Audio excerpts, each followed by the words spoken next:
All right, shalom, shalom. First and foremost, I want to give all praise, honor, and glory unto YAHAWAH, BaHashem, YAHAWASHI, BaHashem, Rachak Badash. Double honors to the elder apostles and the elder bishops of Great Millstone, who rule very well, very beautifully. Double salutations to the Akim and her pushing this gospel and truth and sincerity to the best of their ability, given to them by YAHAWAH, BaHashem, YAHAWASHI. Peace, blessings, and salutations be unto the elect scattered abroad. May the election of YAHAWAH, BaHashem, YAHAWASHI, Lord willing, fall upon our houses. It's the brother Quanah Watts from the Arizona Great Millstone Camp. Come back at you, Lord will, with the edifying lesson through the spirit and power of YAHAWAH, BaHashem, YAHAWASHI, Lord will. It is edifying, Lord will. It is straight to the point. You know, at the base of existence, you will find YAHAWAH, YAHAWASHI. At the base of existence, you will find YAHAWAH, YAHAWASHI, man. You know? And that's a title that ultimately came to me through the Spirit and Power, YAHAWASHI, a few days ago. You know? And, Spirit hopped on me to, just ultimately look up, some beautiful places on the earth, man. You know? And as you see, this is amazing, right? Nothing that you're about to see here, man, was man-made. You know? Let's click on this first one. Right, let's get into it. Right, look at this. Look at the red sky, man. Right, look at the little waterfalls, the green trees, man, the beautiful scenery. That's amazing, right? There's no way man could have made that, man. Absolutely no way. Let's look at this one. Right, check that out, man. This one right here has got a rainbow, man, called Lord YAHAWAH. Right, this is all created by YAHAWAH, BaHashem, YAHAWASHI, man. Again, none of these things, right, Esau is capable of making, man. I'm going to go back to a picture, this one right here, right? This is called what? It's called an aurora borealis. And that's the spirit, too, because me and the brother Yawana, man, we were talking about this, I want to say, last night, and when matter of fact, we'll look it up. I have it.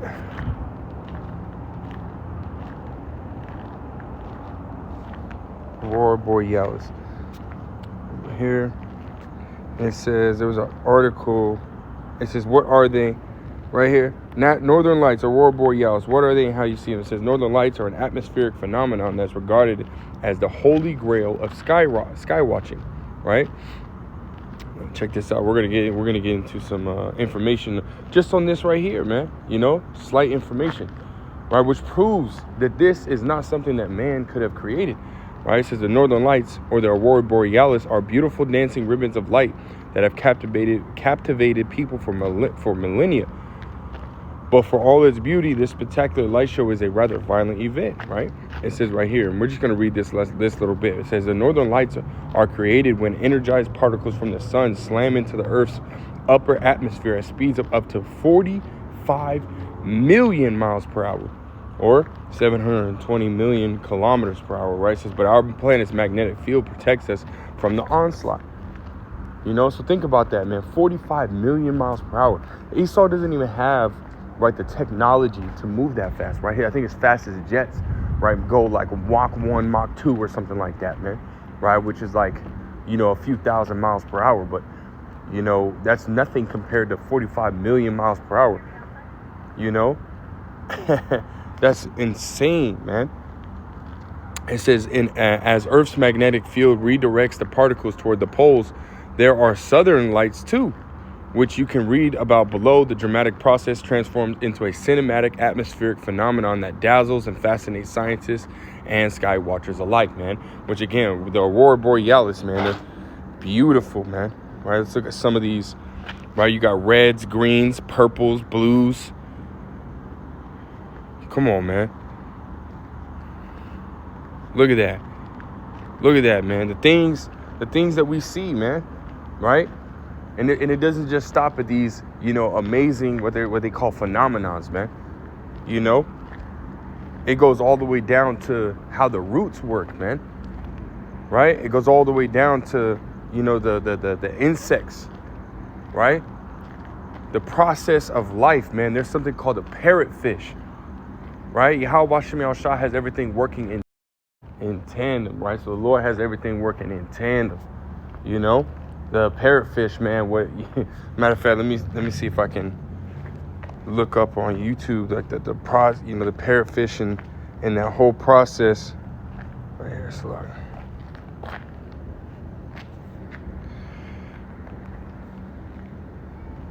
Right here, man. It's a quick video, man. I'm gonna play this video. You know, it's fair use. You know, fair use.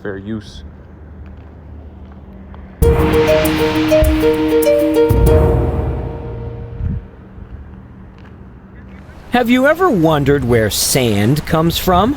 Sand is basically just fine particles of rock, which have been eroded away from larger rocks. The color of the sand on a beach is determined by what kind of rocks the sand came from.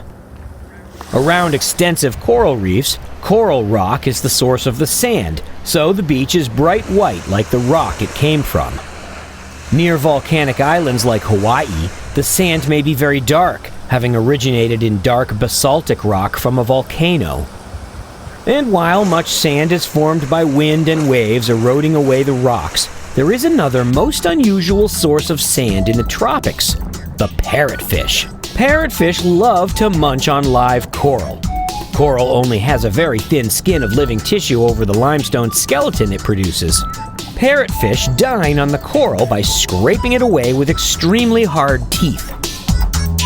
The parrotfish inevitably bites off quite a bit of the limestone as it feeds on the living coral. That limestone passes through the fish's digestive tract and emerges out the other end as finely ground sand particles. Yes, you heard me right. Parrotfish poop out sand! A lot of sand. One scientific estimate suggests that as much as 85% of the sand on a tropical beach is made by parrotfish. So the next time you're enjoying a great day at the beach, you can thank a parrotfish for all the free poop. You know, that's all I wanted to put. Hey, stopped it at 144. Call Law YAHAWASHI. There you go, man.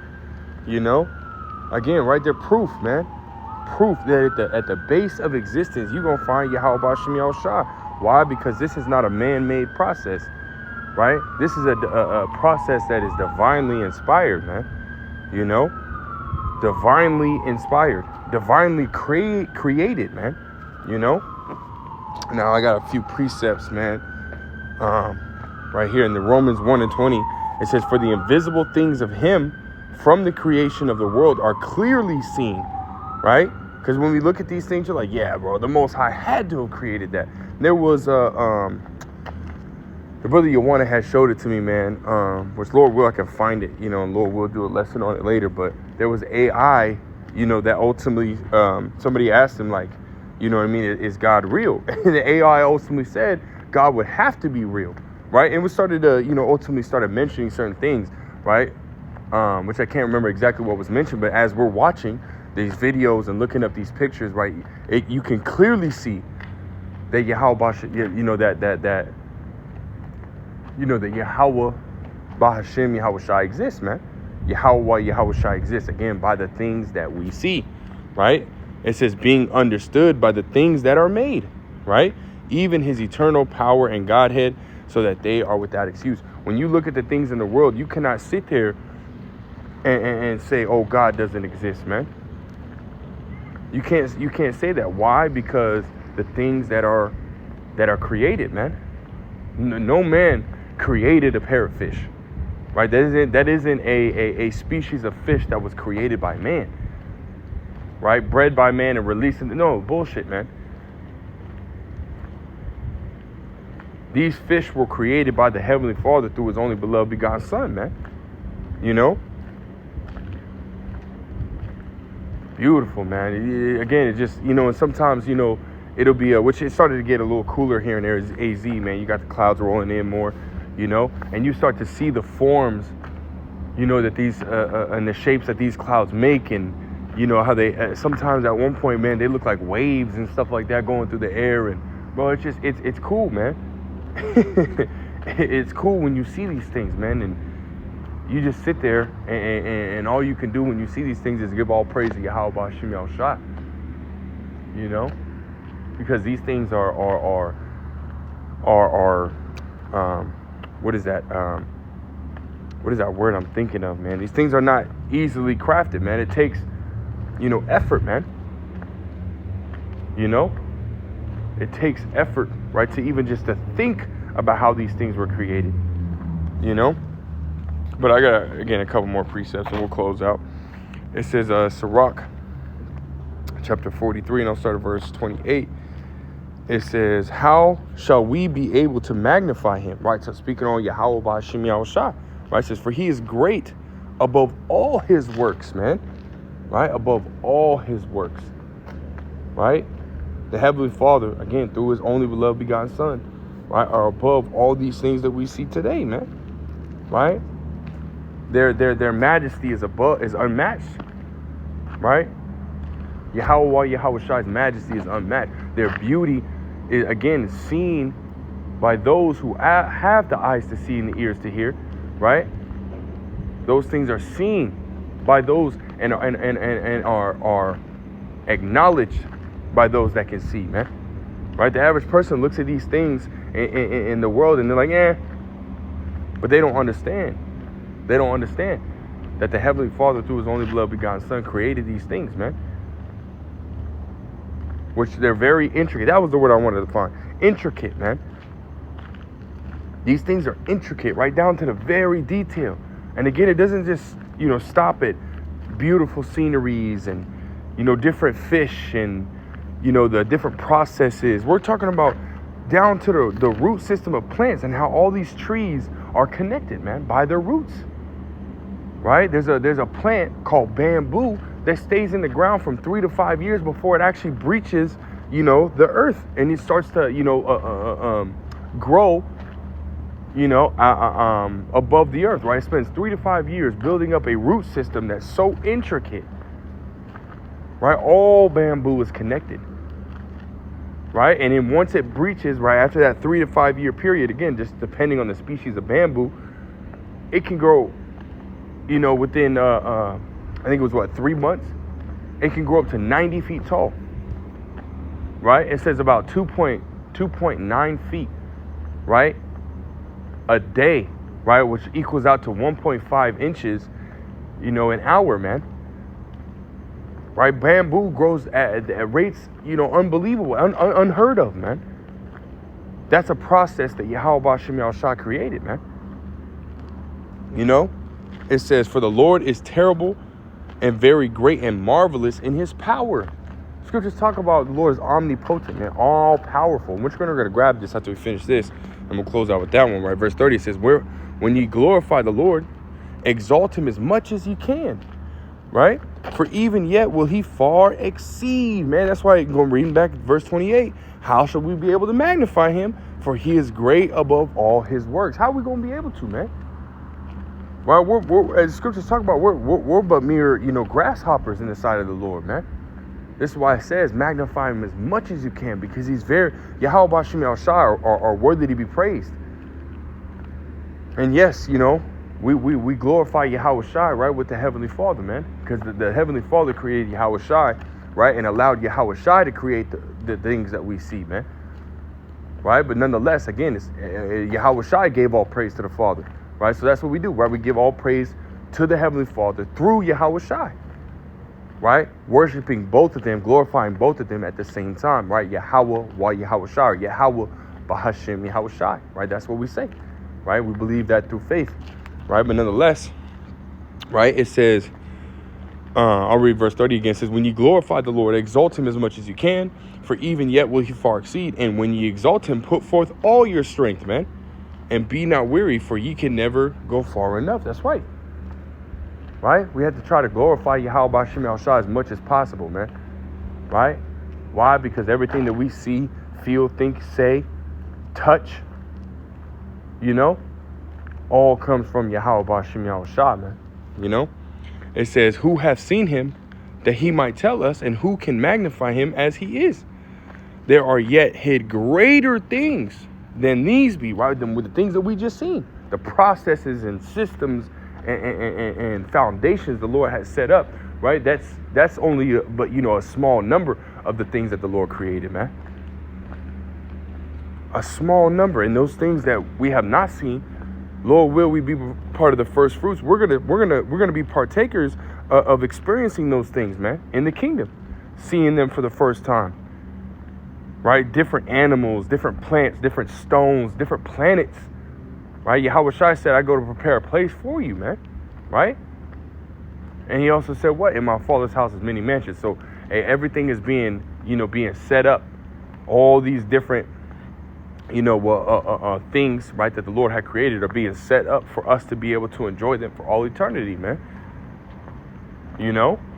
It says, verse 33, it says, for the Lord hath made all things, and to the godly hath he given wisdom. That's right, man. And I'll close out with this.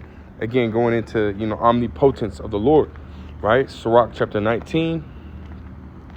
And the point is in verse 20, right? It says, the fear of the Lord is all wisdom, and in all wisdom is the performance of the law and the knowledge of his omnipotency, man.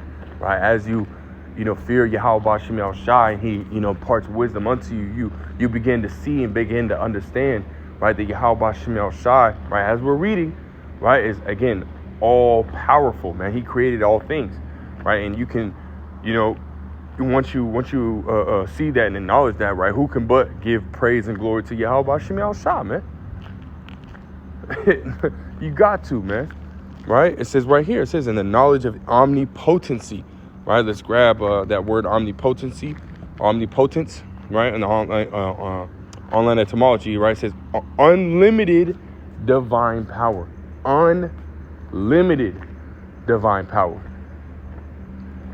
Unlimited, man. Think about that, right? The Heavenly Father and his only beloved begotten Son have unlimited power. Come on, man. Come on. It says what? It says almighty power, right? It says from omnis, meaning all, right? See, omni, right? It says potens, genitive, potentis, right? Meaning powerful, all powerful, man. Let's drop down.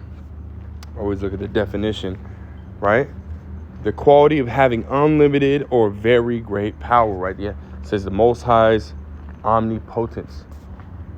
God's omnipotence, right? And again, that's seen in the things that we see today. And really only those that have the eyes to see and ears to hear are really going to acknowledge it, man. And give all praise and glory to YAHAWASHI, man. As Yahawashi said in that, the epic prayer in St. John the 17th chapter, right? He said, that we're ultimately going to glorify, him as well as the Heavenly Father, man. Right? He says, in them I am glorified. Right? We're going to glorify YAHAWASHI, man. Just by the things that we see, right? Let alone the things that happen to us, man.